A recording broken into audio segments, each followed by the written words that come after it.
Karen. Yes. You ever walked into a room? Yes. I'm sure. we've all walked into a room Every before. day, multiple times. Yeah, I'm but pretty good at it. More specifically, have you ever walked into a room and instantly felt like someone had just had an emotional meltdown in there? Yes. Okay, so it's not just me. I mean, I'm a mother. Fair point. Well, apparently our homes remember things. Oh. Like I see dead energy kind of memory. Oh. Yeah. This week, we're talking to a woman who says that your house might be energetically constipated. That would answer a lot of questions or explain a lot of things. Yep. It is full of stuck vibes. So we need some serious, Mylanta? Well, Is it Mylanta? Malox or anyway, fiber from your so it's full of stuck vibes from your ex's tears to your boss's bad email, or even that one time you rage cleaned while listening to Alanis Morissette on loop. I wish I raged clean. I probably made more of a mess. Don't worry, our guest is basically the metaphysical plumber for your living room. Great. She's going to show us how to clear the gunk, align our space, and maybe even finally manifest that yacht I vision boarded back in 2012. This isn't your grandma's move the couch and light a candle kind of feng shui. It's Flying Stars subconscious rewiring and spiritual spring cleaning like you've never heard. Get ready, because your house is about to exhale. My name is Will. And I'm Karen. And unlike Mulder and Scully, we both want to believe. so we've embarked on a journey of discovery. We've talked to people deeply entrenched in the spiritual and metaphysical world. We've thrown ourselves into weird and wonderful experiences. I even joined a coven of witches. And wait, you joined a coven? Yep, all in the interest of finding something Anything. that will prove that there's something beyond this physical, three-dimensional world we all live in. This is the Skeptic Metaphysicians. Hey there, I'm Will. And I'm Karen. Welcome back to a clutter-busting, vibe-lifting, chi-realigning episode of the Skeptic Metaphysicians. Wow. Where today we're airing out the energetic, dirty laundry hiding behind those throw pillars. And possibly that weird closet you haven't opened since 2008. Our guest today is a total powerhouse in the world of energy alignment.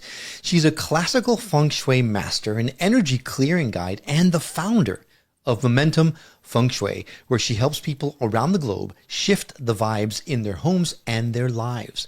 Now, she uses a method called Flying Stars, which, spoiler alert, has nothing to do with astrology or Mario Kart, like I thought. Now, she maps out the energy in your space to neutralize the funk and amplify the flow.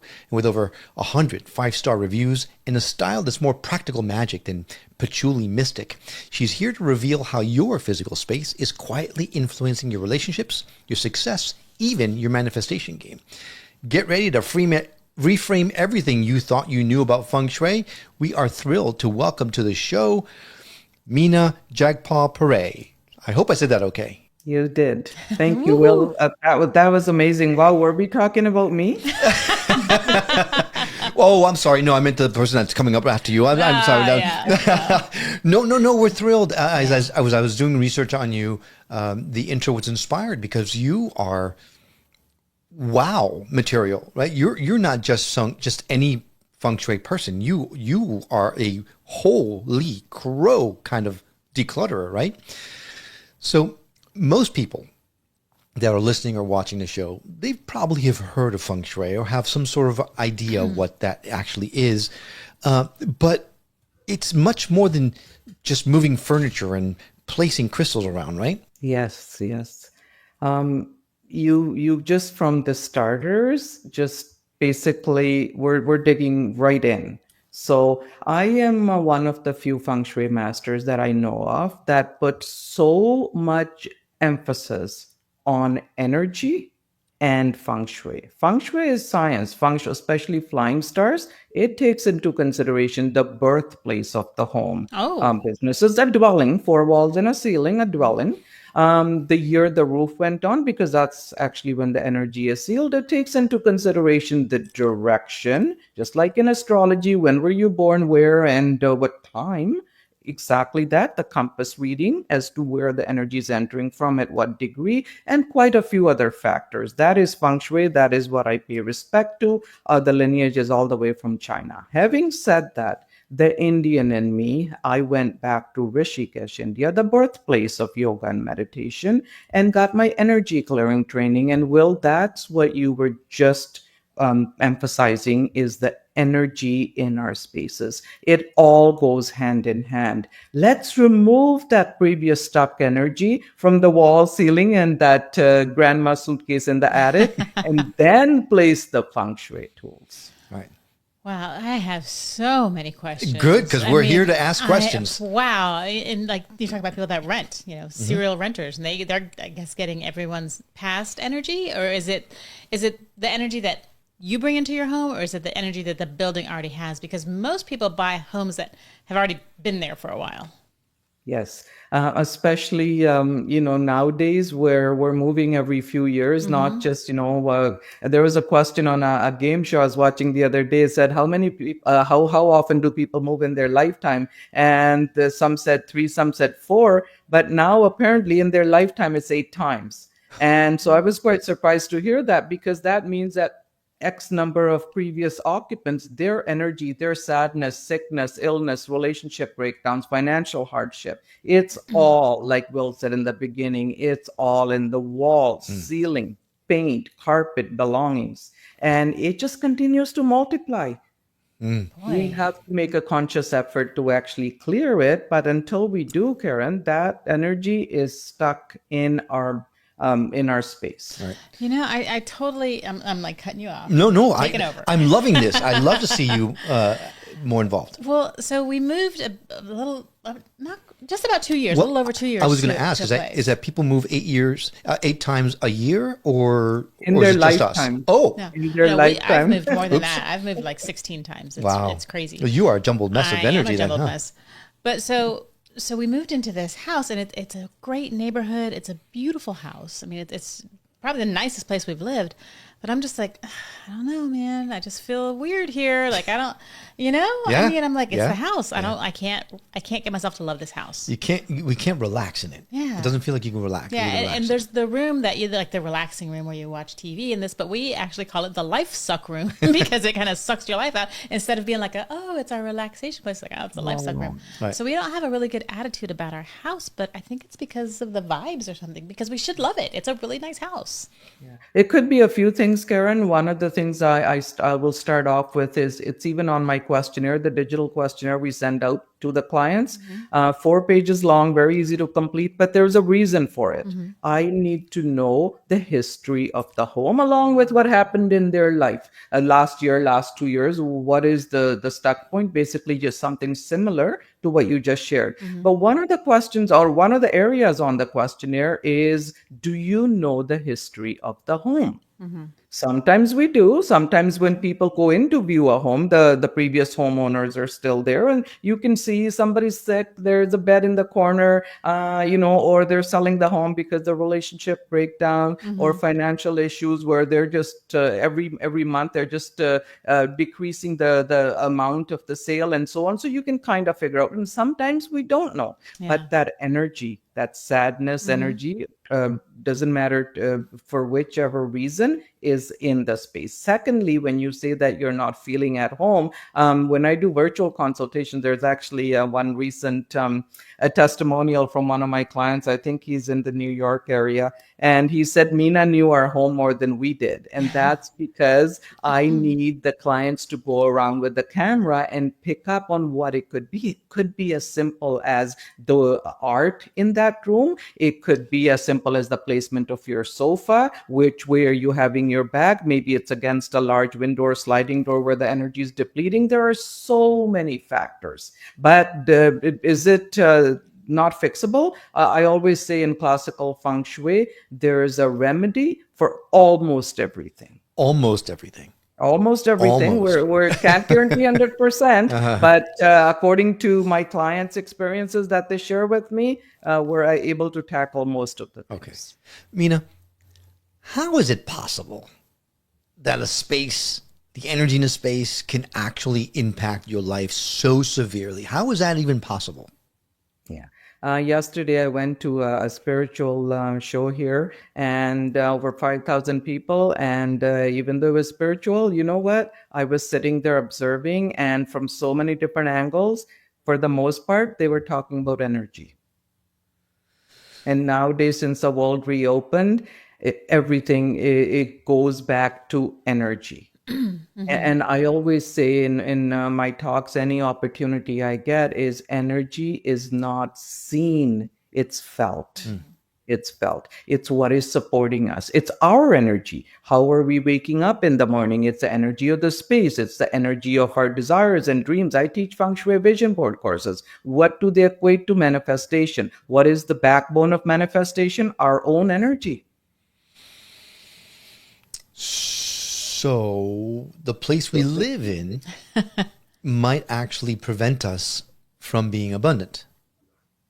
Okay, I'll answer that in two parts. One, based on what we just talked about energy. Yes, if once we release that previous energy, which is not hard to do, once the clients hire my services, I actually guide them to do it themselves going forward. It's not a one-time fix. Yes, we've rebalanced the home and we've given it a clean slate, but at the same time, life will happen. So, we can bring in sadness, or people come into our home or place of business, and that sadness can, and until you renew and you remove it, it will once again start to multiply. But having said that, full moon is the perfect time to release what is not serving us. So that's a beautiful reminder right there from the universe once a month. And I guide my clients. I say literally, I have my powerful mantras. Like I said, the training comes from Rishikesh. I have my tools, my energy chimes, my smoke ritual and all that. But once that space has been rebalanced, I tell my clients, you can do the same thing just to maintain it with 30 minutes once a month.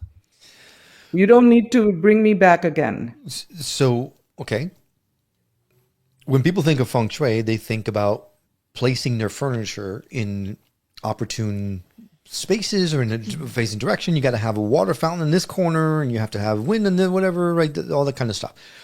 It sounds like you're going way beyond this. You're talking about energy clearing. You're talking about no amount of sage is gonna take care of it 100% for permanently, right? So you're talking about constantly having to refresh the space. Is that because the energies are so profoundly built into the space, into the building itself?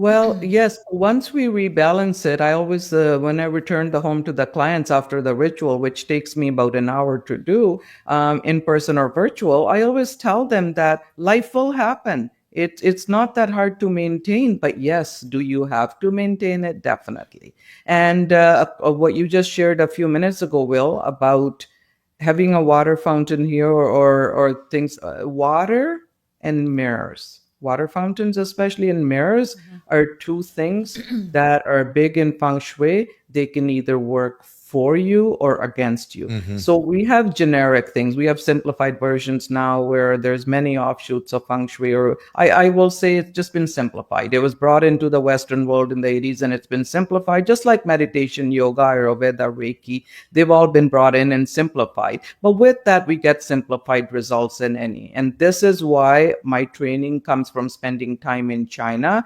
And this is Flying Stars, as you mentioned in the beginning. It is not just place a water fountain. If, according to my calculations, you're meant to have fire in your, let's just say in your north area, which in feng shui represents career. If you're meant to have fire there and you just read that water brings abundance and place a water fountain there, not only have you not placed the fire that's needed, but you are now putting it out, the natural fire element that might be present, by adding a water fountain. So you are not only are you hosed, but you're doubly hosed because you're working against yourself. Yes. So, yeah, you could say that. What if, people, a lot of these homes were built by people who don't even think about this sort of thing, right? So they have these walls and windows and whatever. So say you move into a house and the living room has 3 walls of windows and then 1 regular wall, and you want to put your TV on the regular wall, but then you have your back to the windows. So what if you have situations like that you can't really do anything about? Are there other things that you can do to help counter that? Yes, great question, Karen. So before people buy a home, a lot of times we get contacted. It's this house versus this house. So in that regard, I don't concern myself with something that you just shared. It's very simple. Windows are a portal of energy coming in. They're great. And so if somebody's outside the window has power lines, as an example, I'm just quickly thinking of scenarios, has a large view of the water, which water, when it's meant to serve us, it's great. But when it's not, it backfires. It's emotional imbalance. If you were to even Google general feng shui and say, what is the symbol of water? It's this, up and down emotions. So in those cases, what we do is first we have the way of placing the furniture. And for the most part, I never make anybody take down any walls or sell off any large pieces of furniture or things like that. There are simple remedies. Feng shui was meant to be simple, by the way, when it started. It was none of this gimmicky stuff that people are selling online just to make money. And it's none of those trinkets that we see. It's meant to be very simple. So in those cases, I would guide the clients to place crystals, a clear quartz. And by crystals, I don't mean thousands of dollars. We're talking $20, $30 crystals. There's 8 in my feng shui practice that I use, one for every purpose. And in this case, it would be clear quartz. Clear quartz is grounding. It's actually this bracelet that I'm wearing. It's a grounding crystal. It's white in color. And so to ground the energy, I would position the furniture a certain way. I may ask you to have a slightly higher back to support your back, therefore creating the same barrier that a wall would have. Plants, we all have plants, and it's the type of plant, not to have sharp plants, not to have the sharpness in that, just cactus or anything, rose thorns or anything like that, but a piece of artwork. There are grounding colors. Nowadays, people sell grounding mats and grounding sheets to sleep on. We don't need to go to that extent. For starters, just grounding colors, light brown, medium brown, earthy yellows, and so on. So just to ground that energy. And every room, there's a solution, and it's very easy to implement. But again, I always say we only know what we know. Right. Okay, I feel better now. Now, can you give us an example of time when you came in and someone is having a really terrible issue, and you came in and you helped them, and all of a sudden their life just changed? Yes, yeah. In my years of practicing, there's a few. My support staff always ask me for case studies, and that's one of the hard things to do, because you see these scenarios are unique to the client. Sure. But in a nutshell, for the most part, it is about usually there's 9 areas, by the way, in feng shui. There's career, there's savings, there's love and relationship, there's children, inner child, fame and reputation, meditation. There's not, and health, of course, in the center. So the 4 that are most people reach out for the most part is, it's either career, it's wealth. Well, since we moved into this house, it's just not, we're not doing the way we were in the other house. It's either relationship breakdowns. We don't know what happened. We've been here a year, 2 years, 5 years. It's relationship breakdowns. And once they implement the remedies, I tell them, this is not a magic wand. Okay, don't think that just by Meena coming in, everything is going to be just perfect tomorrow morning. Wait. It's not? No, it's not. It's not. But let me elaborate. Okay. So this is the fun part. Okay. This is why I always say, I could get a PhD in something, somebody else can have a PhD in something, but when it comes to delivery, it's not something we train for. It's a universal gift. We either have it or we don't. So by the time I'm done the consultation with my clients, even if the husband is just sitting through it because the wife initiated it, at the end of it, the husband is the one that's asking more questions. What does that mean? That means that his energy is excited. He's ready to soak in. They follow through. We create a mutual chat with them. And next morning, Meena, did you say this plant? Did you say this crystal? What about this? I'm going to rearrange my desk. And they're the ones that are asking most questions. Now, those are the clients that see the results. It's the clients that I don't hear back from. And I never charge anything extra extra going forward. It's not like, oh, it's going to be charged by the hour. You see, when you're on a mission to shift the energy in the world, it's not always about dollars and cents. The universe will deliver in its own way. It's about you doing your part. So when I say just reach out anytime, I will reply within 24 hours. Because for me, it literally takes me 5 minutes to reply. For me, it's either in here or on my phone or in my heart, and I reply back. And they see beautiful results going forward. So to answer your question, as an example, there's one single mother that has seen amazing results in both her teen, even to a point where the school reached out, and over the summer we did the feng shui, and in September when the children went back, the school reached out and say, what did you do with your children in the summer, because they're both night and day. And so there's example of a corporation business feng shui that we turned around, and just in a nutshell, they were next to a casino. Okay, so we put energetic barriers in between. People walk in, they don't see anything. By the way, classical feng shui, as I said, is meant to be simple. It's not you when you go into a place that's been feng shuied with us, you won't see any foreign objects there. But you don't see anything, but it's the energy you feel. So we put barriers in the corporation. It was a real estate corporation on like the 4th floor, but what were they getting? They were getting the negative impact from everybody going into the casino. So you can just imagine what kind of energy was coming through. Ooh, yeah. And they've seen amazing results. Yeah, I would assume that it's not the energy of people going into the casino, it's the energy that people going out of it. Probably, yeah. Yeah, Right, yeah, right. exactly. Well, your style, or the way that you call it, the way that you do feng shui, right? You called it Flying Stars. And having grown up a kung fu film fan, for me, a flying star, right? It is like a super pointy star that, Weapon. yes, that really hurts a lot. So talk to us about flying stars. How does that make it different? What kind of feng shui is this? So Flying Stars Feng Shui, maybe you're right, Will. I'll look into it more, but maybe it's meant to poke that energy in somebody to get it shifted, right? When we're in our comfort zone, nothing really changes. Right, So right. anyways, Or it's Flying killing the Stars bad Feng energy. Shui. Yeah.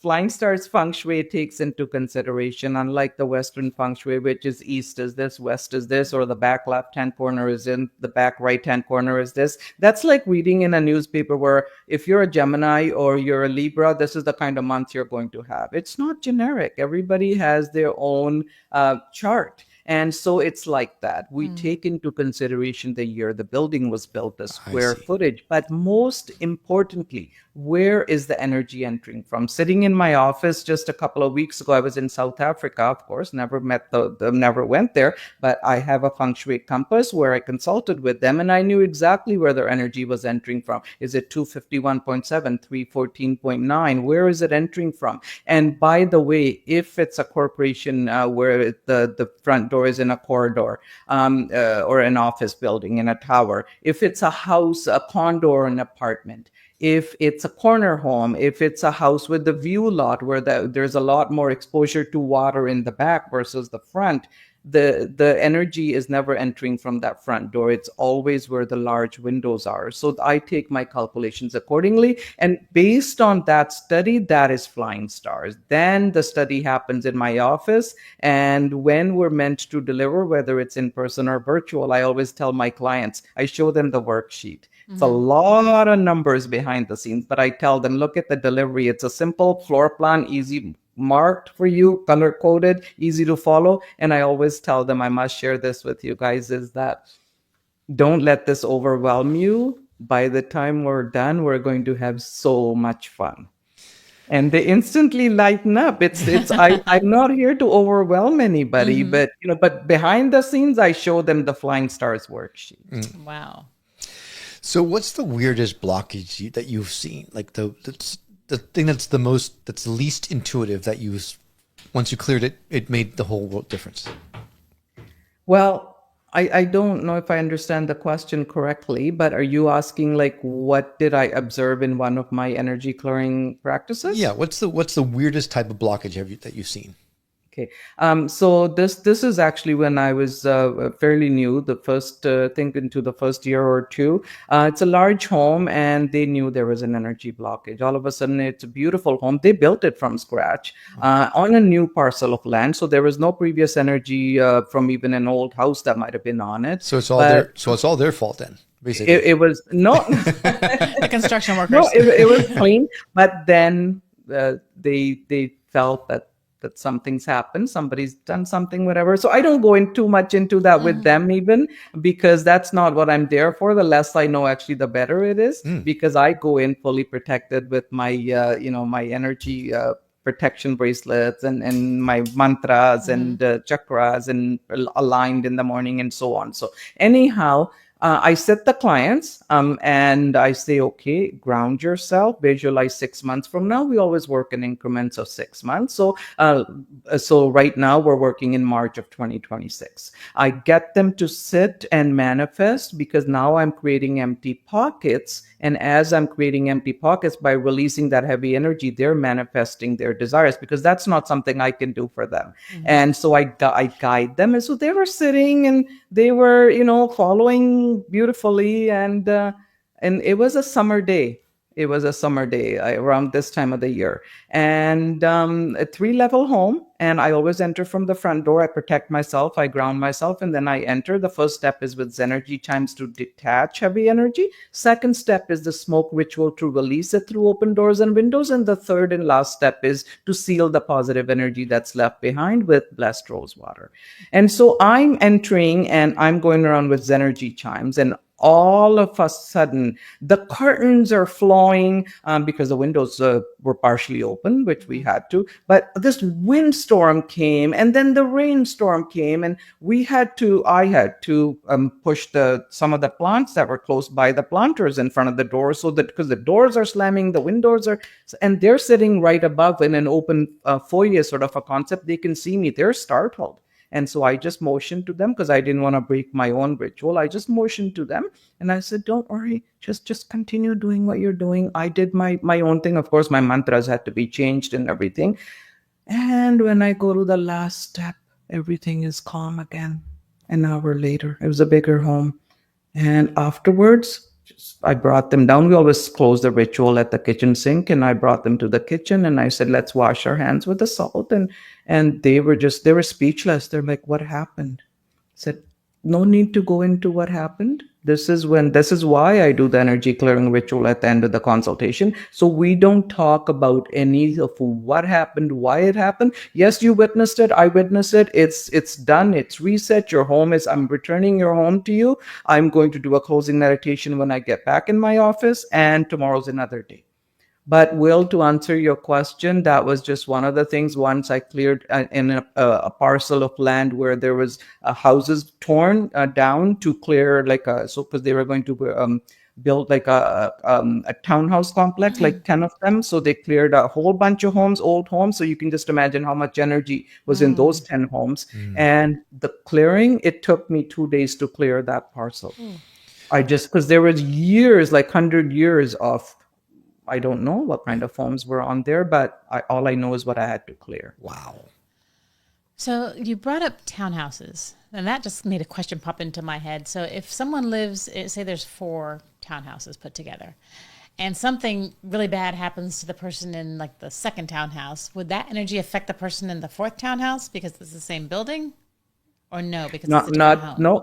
No. First of all, Karen, to answer your question, even when there's a home and somebody's renting out the lower floor to a tenant, we don't do feng shui in there. We don't consider, because it's your 4 walls in the ceiling. Having said that, to answer your question about that unique scenario, if something happens in the second one, will it affect the 4th one? Chances are no. But can it affect the one right next door? When I did my original training in Virginia Beach it was a practicum I was doing, not training.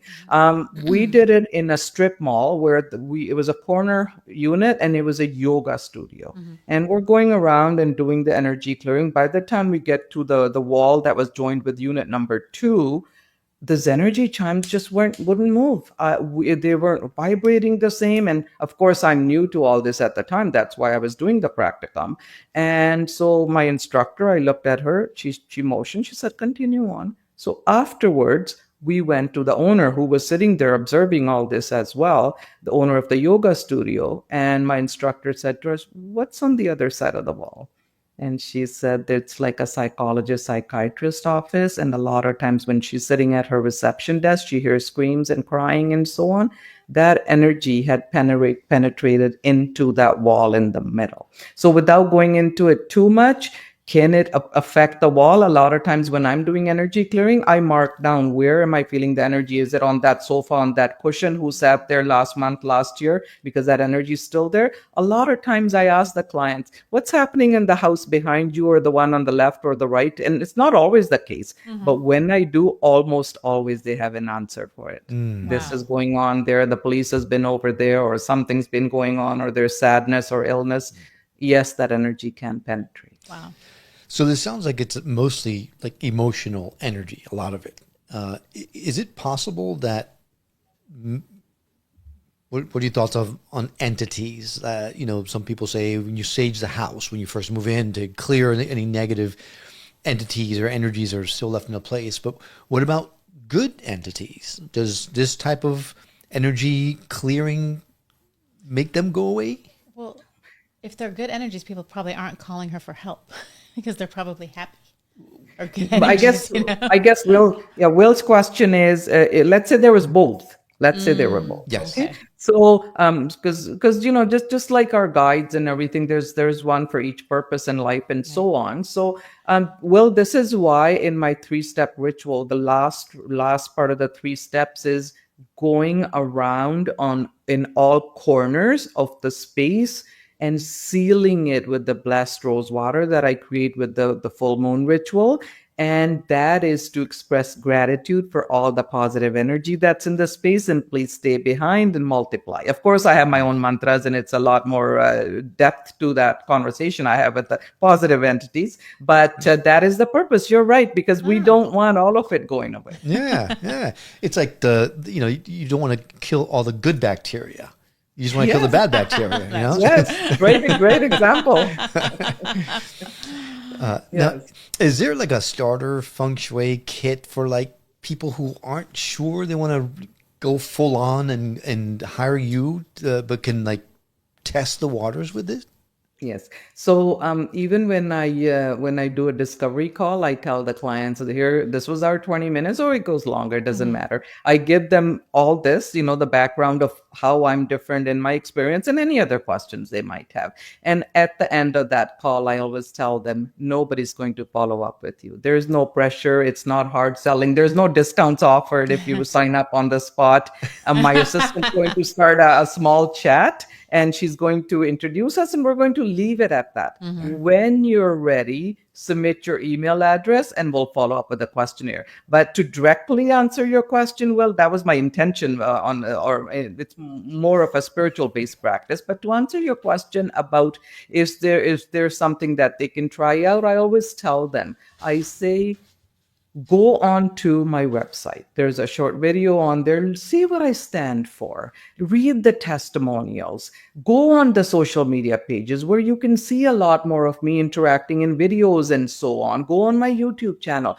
Then, if you feel that this is resonating with you, sit one day. Connect with your white light, your spirits, your guides, your religious practice, beliefs, whatever that may mean to the person. If the energy is giving you a nudge, I'm here. Because you see, well, this is classical feng shui. It's not, I can't give them a simplified version. It's detailed. Right. So, but for other than that, if they have a general question about crystals or my saltwater cures or, Mina, what about this or that, we're buying these 2 homes, which one do you think? Yeah, there's no charge. Feel free to connect. Oh, that's wonderful. So I have a question that I've kind of been thinking about how to ask. I'm not really sure. I think the American culture is seen as more, I don't want to say out of touch when it comes to energies and spirituality or this whole space. So coming from a different cultural perspective, is there something that you see that we do here that so many people do that's just like the one thing that like everyone puts, I don't know, a plant by their front door that's just super common, kind of traditional here that is just not good? Great question. First of all, since the world reopened, especially, my experience is that the doesn't matter whether it's American lifestyle or European or Asian. Everybody's gravitating more towards energy. I think that reset, that grounding, just gave us the time and the space and the opportunity to do so. So many more people are aware of that. Secondly, oh, by the way, I also should share that in my observation, the younger generation is really gravitating towards just balancing the energy in their space, which warms my heart. I always tell them, you guys are my kids' age, and you guys have like such a beautiful start. I wish I knew that when I was your age, because then we had to go to the library and read books or come across a wise aunt or somebody. But as an example, Karen, so you give an example of a plant. There is absolutely nothing wrong with having a plant. It's a living energy. It's healthy. You can connect to it. It just warms your heart when you walk by it. And if it's close to the front door, even better. Now, the one thing that I can say, I mean, there's do's and don'ts, and it's all over my social media, feng shui, whether it's an office feng shui, bedroom feng shui, front door feng shui, kitchen feng shui. They're very simple. They're very simple things to do for starters. But if I had to pick one thing that somebody can do today, is be mindful of what is immediately outside your front door and inside your front door, because that is where energy is entering from. If we have dead plants outside, if we have gardening tools that are sharp and piercing sitting outside at this time of the year, if we have worn out mats, if the house numbers aren't visible, the light is burnt out, the glass is cracked, that is all that is not supportive to healthy energy. Inside, immediately put a small carpet inside, like a mat, and grounding colors. And as soon as you walk into your home, just ground your energy. Literally takes 10 seconds. Outside out, I'm walking into my oasis. That way, you're making a conscious decision not to track any of that heavy energy in, and just see that the door opens fully, door to opportunities, and that there's no shoes or, they're homes. I want anybody to be living in a show home because feng shui said so. That's not feng shui. But within that, we have where we can organize things and just a clean flow, so energy is able to flow beautifully. Great. Love that. We got some work to do. I know. But we have a mat on the inside. We do. And it's like hemp or something. But it's not bright colors. No, earth colors. Earth colors. I knew that. It's perfect. It's perfect mat. It's a perfect mat. And it says "We love you" on it, so it's perfect. Something like that, yeah. Now, outside the front door is just bricks. And plain. Can you soften that up somehow? It's what? Sorry? Bricks. It's just a brick staircase leading down into a sidewalk. Brick walls. It's like a brick entranceway. No, that part is fine. Bricks are actually perfect. They're earth energy. Oh. And but it's the visual of it. If there's nothing there, maybe you could put a small plant or something, outdoor plant there lining the pathway. And if there isn't space, then just be mindful that even though there's nothing else to add to it, just make sure there isn't anything that's obstructing. So if it's empty and clean and inviting, then that's good enough on its own. Oh. I got to clean up. Yes, you do. The outside is your job. I know. I'm on it. See, you mentioned something earlier that made me second guess the front door being the entranceway of our energy, because our front door is kind of recessed. When you look at our house, our living room juts out with a couple of windows in a corner, and then you walk into a hallway and then into the doorway. So I don't know if maybe the energy is not coming in from that window that's facing the street that's jutting out, or whether it's going in the front door. So I think we need to figure that out. No, question for you, if you don't mind. Sure. How long have you been in the home? Just about 2 years. Just under Okay, a year and and a half. how are you feeling overall compared to prior to the last 2 years? It's been a challenging 2 years. Yeah. Okay, so there's a reason why I asked, and almost always when the client shares something with me on a discovery call, without even getting their questionnaire back, I almost know, and like it's probably this or that. So when you mentioned, Will, I'm going off of your description. So you have the living room that's sticky now, but your front door is inset. Yes. And then what's on the other side of the front door? Nothing. A Just parking kinda- lot. Yeah.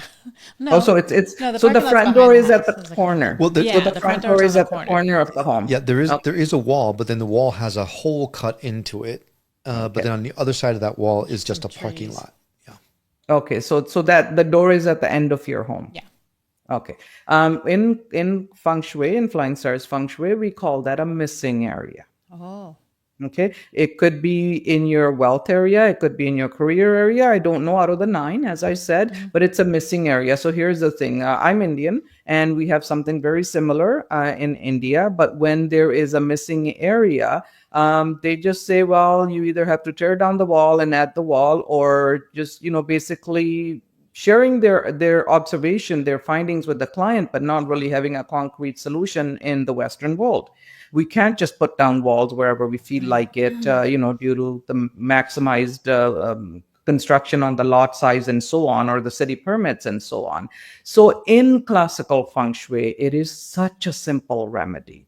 It's 2 small mirrors. I'm going to get in touch with you after. I'm going to ask you to send me a short 30-second video of your home, and I'm going to show you exactly where those 2 small mirrors go at the baseboard on the ground, just like you have a baseboard behind you.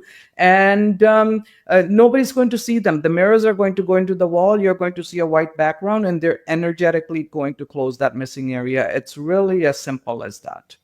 All right. Again, we only know what we know. Yeah. Right? Well, thank you for that. Yeah, That's wow. incredibly generous of you. I really appreciate that. But When you mentioned the door is inset, chances are very high it's a missing area. okay, yeah, that Because makes sense. most homes in North America are not built a perfect rectangular or square. Right. So Yeah. that's how we close it. Yeah, ours is a perfect square, except for where it's not. It's like a modern home, right? So Yeah. it's built really strangely. It's like a block with things cut out of it. It's weird. Yeah, we'll send you a video. It's very weird. Yeah. All right. Well, when we have guests on the show, sometimes we like to throw them what we call curveball questions, and it's not meant to trip you up or anything. In fact, if it's a question you don't like, we could just say pass, and then we'll edit it out and not have to worry about it. But it actually helps us to get a different side of you that maybe people have gotten in other shows. Would you be okay with us asking you a couple of Of curveballs? course, go ahead. Okay. Yeah. All right. Well, here's the first curveball question for you. If you could walk into any famous person's house and fix their chi, whose space would you love to energetically overhaul and why?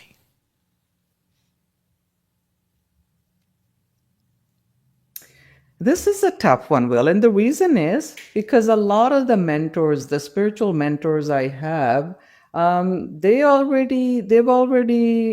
aligned in their energy. So I wouldn't want to disrupt that flow. It's hard. And because this is pertaining to a home, not a life. See, when it's a lifestyle, it's different. But for me, I would actually have to go into the person's home and feng shui their home.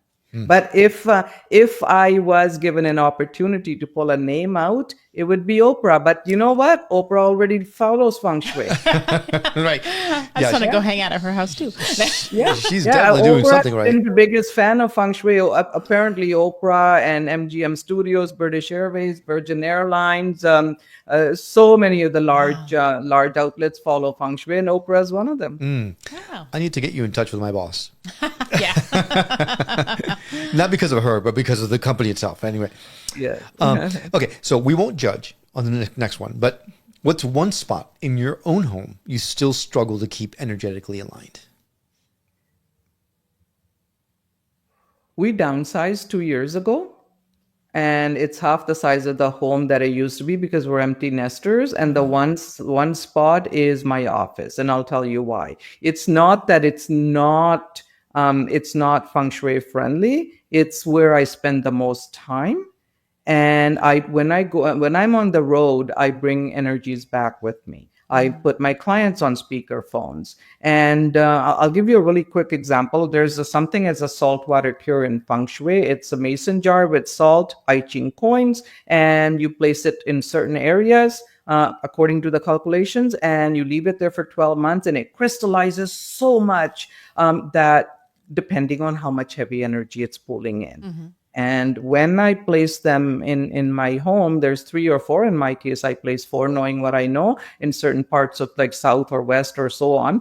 And the one in my office cannot keep up. I've had to renew it 3 times already, and it's already since February. It's only like 6-7 months, right? Wow. Yeah. So instead of once a year, that's how much energy I bring back with me. And of course, my own life happenings, sure. right? So this is the one place is when you say energetically misaligned, it's not that it's so much on what I neglected to do, but so much of what I constantly need to do. Sure.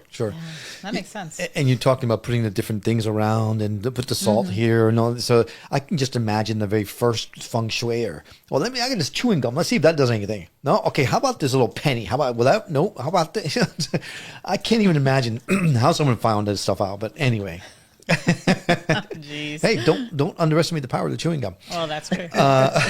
Hey, do you ever walk into like a Target or an IKEA and you go like, whoa, and walk out again? Target and IKEA, no, because I go prepared. I go protected and I go prepared because there's many different people in and out and so on. But restaurants, yes. Oh, I have. restaurants. Restaurants I have. Because you see, being Indian background too, spirituality plays a large component, and the energy of the people cooking the food is what we're going to be consuming. Right. And then now we're ingesting that energy, and now it's going to multiply. So as soon as I walk in, if there's chaos not because it's full or not the kind of clients, but the energy itself, which is composed of the people, the owners, the stress levels, the cooking quality, along with maybe even the location. So yeah, I have out of restaurants.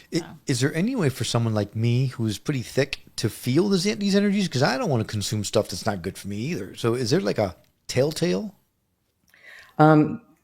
No, it's something that grows on you, though, Will. After, you speak to many different people in this realm, and you have so much awareness already. And once you start to evolve on this journey, it just multiplies, it builds. Your intuition will increase, you will know, and you'll just be, and again, it's listening to it. Sometimes we do get the nudge, but we're just busy either on the phone and say, no, that can't be, and just continue, right? Yeah. Or, we're like, okay, the to-do list is going, or our mind is wrapped in some story from this morning's phone call, and we're just not mindful of we all have the intuition, they say, but it's building it.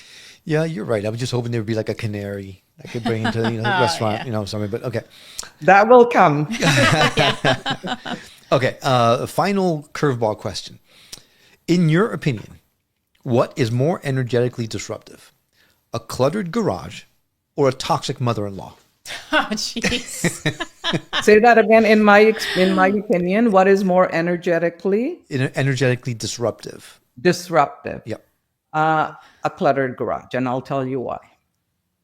Okay, a cluttered garage. When I have clients reaching out on just over a phone call, we haven't even started anything, and they tell me the concerns they have with the son or their home office or something. Almost always, I ask them, "What is below that space?"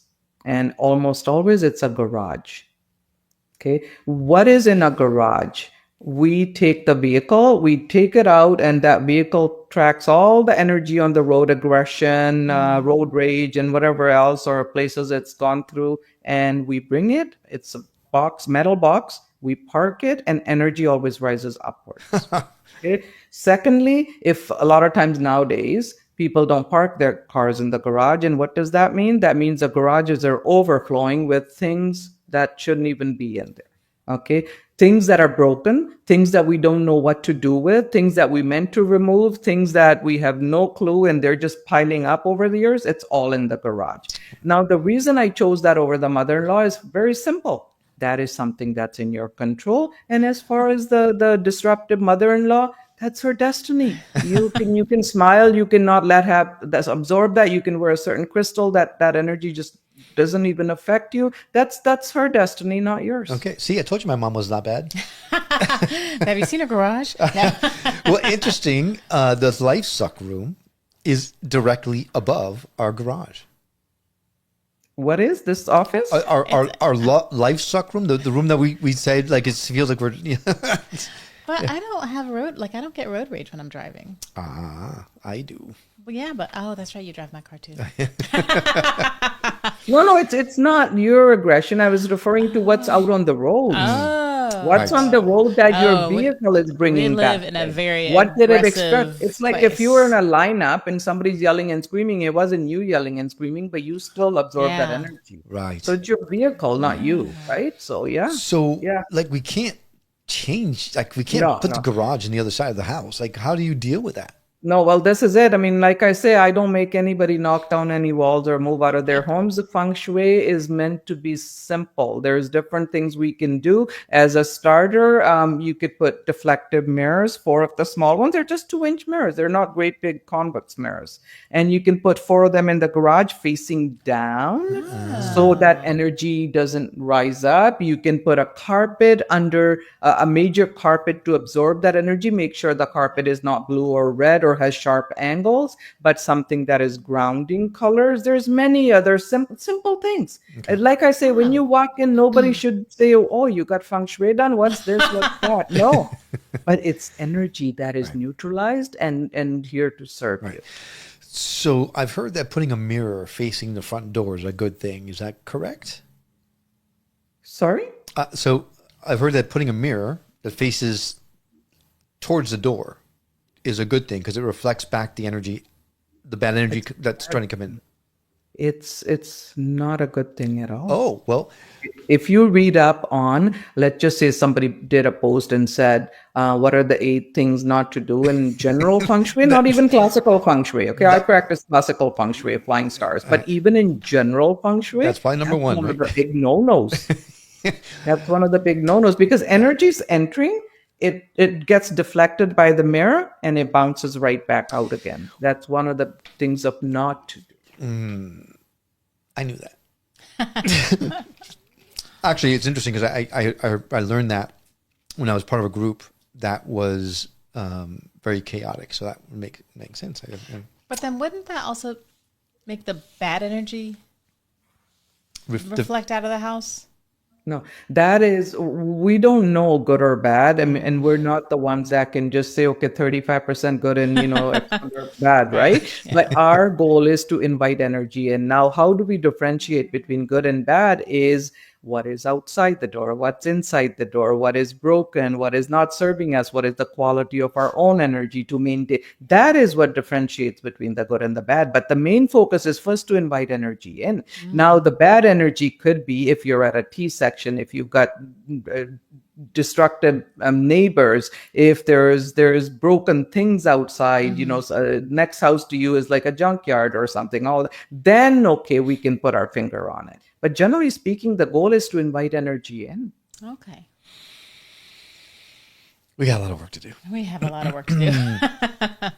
All right. Well, is there anything that you believed prior to learning all of this feng shui, flying star, energy alignment stuff that totally shifted once you learned all this stuff?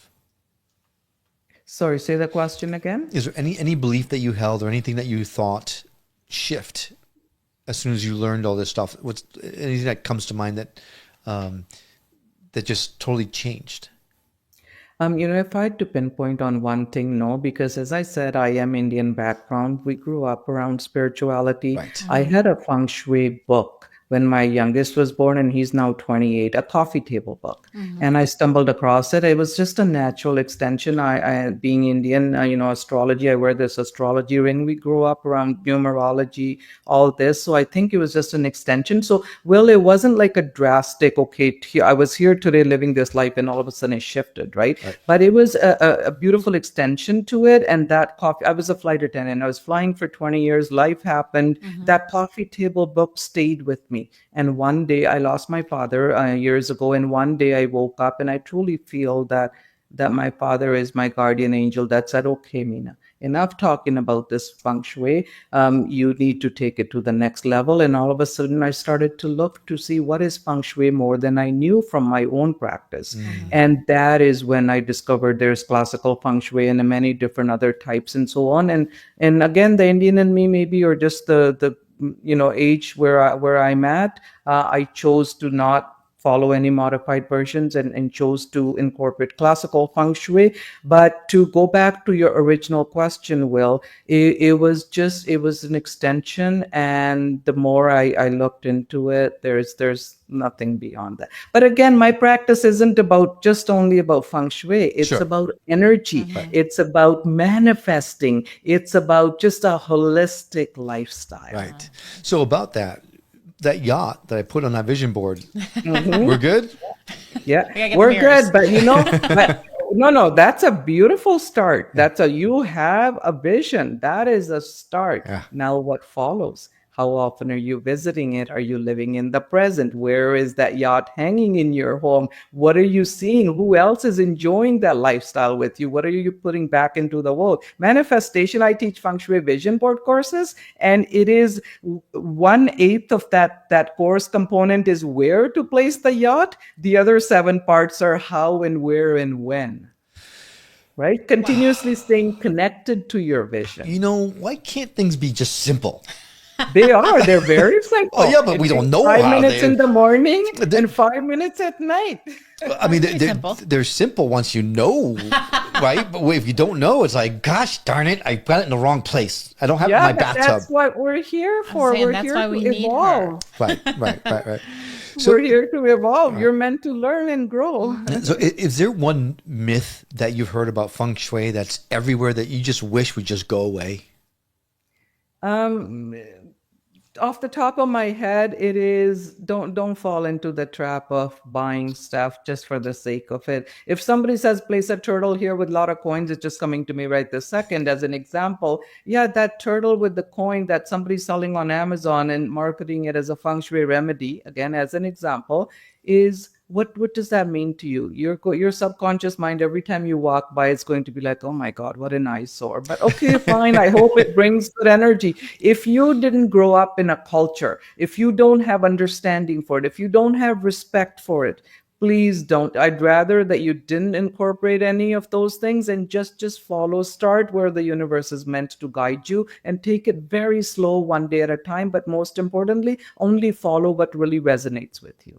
Got it. Okay, so no Shiva in the corner. No. Okay. If anyone that's listening right now finds themselves just completely at odds with their own energy and would like to reach out and get a consultation from you, what's the best way for someone to do that? We have our website. We're very well set up, momentumfengshui.com. I consult around the world, as I said before, sitting in my office. And some locations I go in person, but mostly virtual. We're all set up. And other than that, my social media platforms. That's where we post regularly. It's my way of giving back. And when they'll know when they're ready, but the rest of the time, everybody can benefit from it. They're easy to implement tips. We're on Instagram, Momentum Feng Shui. We're on Facebook, YouTube. We have a newsletter that we send out with easy to implement tips. Again, it's just my way of giving back, and the universe is delivering beautifully. Excellent. Well, we're going to add links to all that stuff on our show notes. So if you didn't have a pen in that particular point in time, all you need to do is go to skepticmetaphysician.com, go to her episode page, and you'll find the links there directly laid in, so it's easy for you to connect.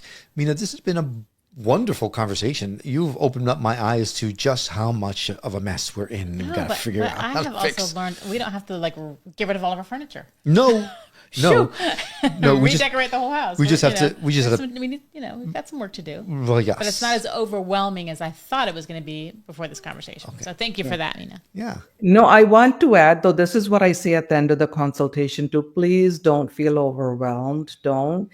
Just take it easy. One little thing once a day, once a week, just whatever. Enjoy the process. Reconnect with your home, and don't let any of this overwhelm you. You'll know when it's time. You'll start moving a few things, and you'll feel the energy coming back, giving back to you, and you'll feel more empowered to do the next step. Right, right. Unless you're in a hurry to have a yacht, at which point you got to just hurry up and get.